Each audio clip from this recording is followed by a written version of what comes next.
ஆமாய்யா. இவருடைய மகளை கேட்ட கடவுளை பார்த்து வர சென்றவன். ஆமா. இதுவரை காணவில்லையே. ஒன்றும் புரியவில்லையே. உடைக்கு பற்றியா பார்த்தாயடா? தங்கைக்காக பல நாள் சென்னை பல நாட்டு இளவரசர் சந்தித்து, ஆனால் சென்ற இடத்தில் எனக்கேற்ற ஒரு பெண்ணை பார்த்து அவள் மீது ஆசை கொண்டு அவளை ஏன் நான் திருமணம் செய்வதற்காக சம்மதம் தெரிவித்து வந்திருக்கிறேன்ப்பா. என்னடா என்னடா என்ன? ஐயோ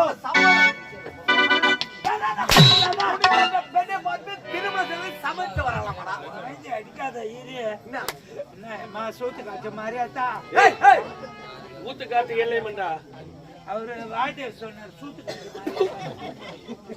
வாத்தியார் எந்த நிலைமை இருப்பது கேட்டே தெரியல. அப்பா இருந்தாலும் ஒரு பெண்ணை பார்த்து அவள் மீது ஆசைப்பட்டு திருமணத்துக்கு சம்மதம் தெரிவித்தது எதற்காக தெரியுமா? எதற்காக? அங்கே கேட்ட கணவனை தெரிவித்தது. அப்படி செல்லுபடியில் எனக்கும் உடல் எச்சை விட்டது. ஆகினால் என் உடலெல்லாம் மயச்சலாக இருக்கிறாள்.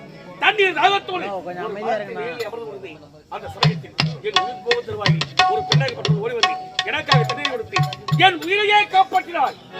உயிரை காப்பாற்ற உத்தரைக்கு என் மனதை நான் பரிசாக கொடுத்து விட்டேன். அவளே இல்லை என்றால் இந்நேரம் உன் மகனை நீ உன்னோடு பார்த்திருக்கவே முடியாதப்பா. ஆமாண்டா கண்டே. பார்த்தாயா? தாகத்தோடு இருந்த நேரத்தில் யாரோ ஒரு பெண் ஓடி வந்து தண்ணீர் கொடுத்து உயிரை காப்பாற்றி இருக்கின்றார்.